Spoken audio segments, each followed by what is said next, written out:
The following is for entertainment purposes only. We are not financial advisors. We are not responsible for any losses, only the profits. What's happening, Octo family? We got some reconfirmation of some old news to our subscribers, but at least it's confirmed. Microvast in talks to go public via Tuscan SPAC? No, it's official today. It's totally official.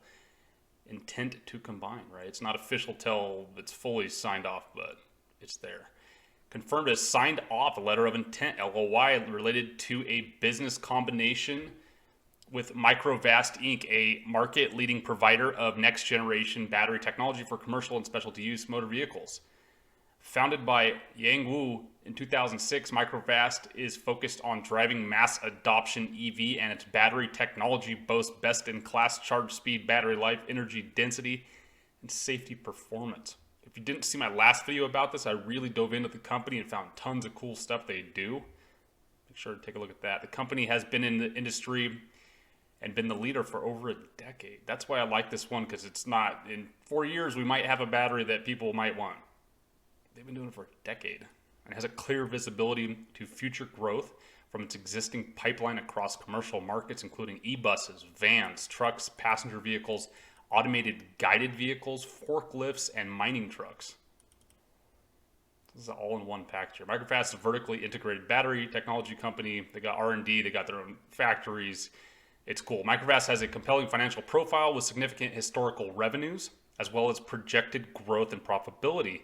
With its battery technology installed in over 28,000 vehicles worldwide and an impressive growing list of global OEM customers, and a strategic partnership with Fiat.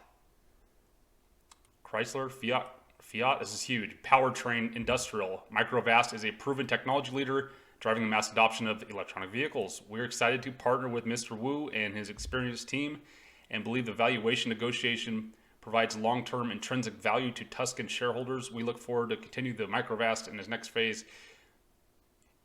Mr. Wu said, our potential transition into public company will help continue or fuel our design and development of market-leading ultra-fast charging long-life battery power systems. Microvast expects to generate over $100 million in revenue this fiscal year. That's great. They got revenue. With an automotive technology experience in the capital, this transaction with Tuscan is intended to provide. We are confident we can build upon our established success and accelerate our growth over electronic battery future.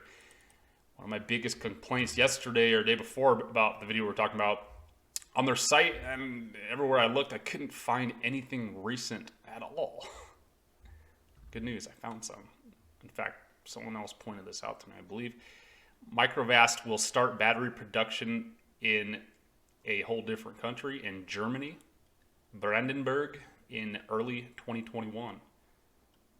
Not only that, they're building a brand new building. Look at this thing. This isn't just some like random warehouse in Chicago somewhere that they're going to try to set up shop, but not really. It's still empty. It's the real deal. They're building from the ground up. This is big boy stuff, and here's a picture to prove it.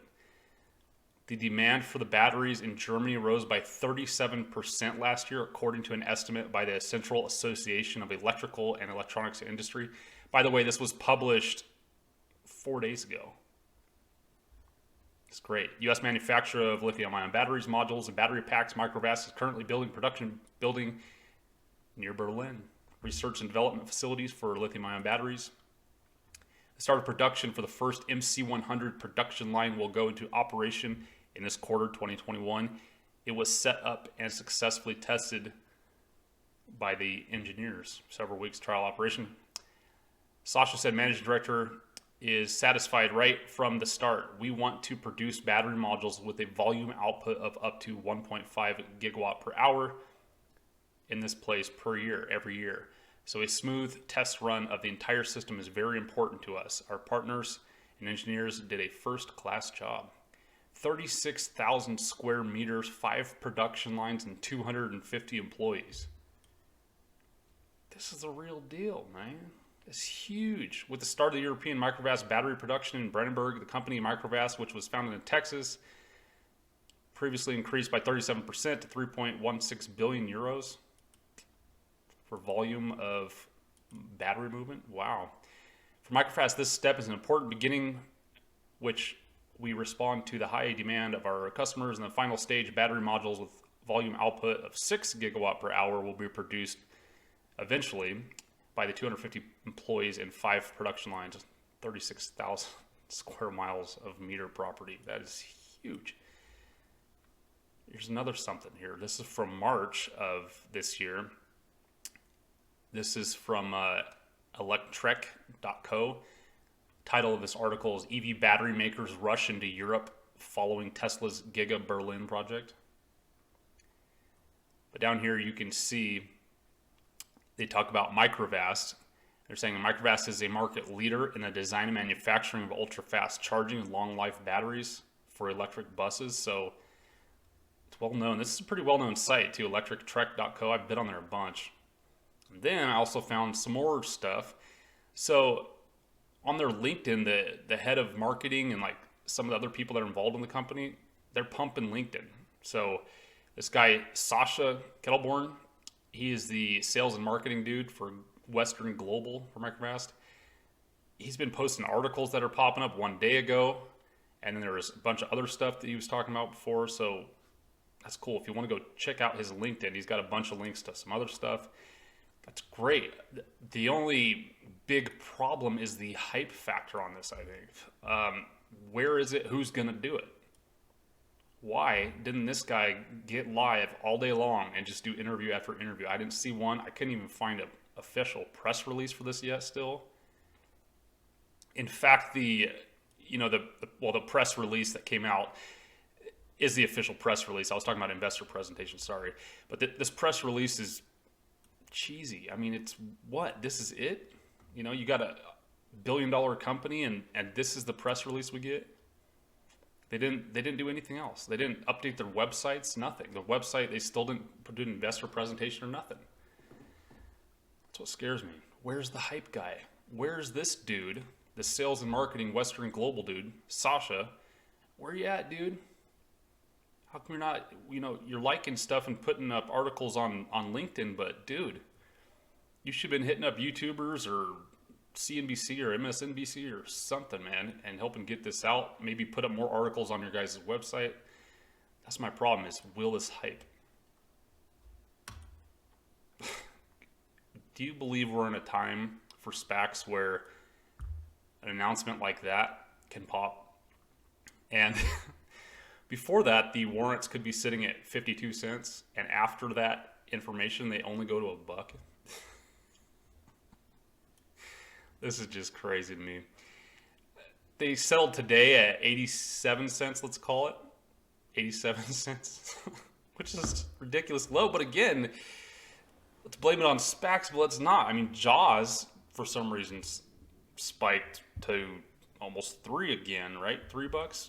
Why isn't this? Because I think the dude in charge, they at least had an investor presentation that, bam, dropped with it, right? And they at least had a picture on there. They didn't put a picture on the press release, man. Come on. I spent $15 to promote this so far. I hope this weekend they do a little bit more. Did I miss maybe some video or something they did? I don't know. Let me know in the comments. Is anyone already in this? Did y'all get in yesterday when we were talking about it when it wasn't cool yet? It was only 50 cents. Could have doubled your money. Pretty interesting. Post-market, it's sitting at 93 cents, 94 cents right now. So that's good. This is one of those sleeper ones that still, I'm sure 99% of people that know about Teslas and Neos and XBEV still have no idea about this. Once they do, FOMO should begin. I don't see how this, as long as there's not something drastic that comes out in the investor presentation, like, oh, by the way, they're like 10 billion in debt and they're owned by the Chinese government or something like that. As long as it's nothing like that, I think we should be totally fine. But I, like others, am still sketched out about that. I did go ahead and take a position, but I didn't go big. Why? Because I don't have the info yet. What about y'all? Any other plays you want me to take a look at? Please let me know. Please join our Patreon if you wouldn't mind. It definitely helps out. I'm also helping y'all out too. Like, I slide you these deals way before I even do the videos. So that way you're already in before it's cool. Did you know that we give away free silver? Simply leave a comment on the video, and as long as you're in the continental United States, you can be automatically entered to win. Please friend us on Twitter and StockTwits.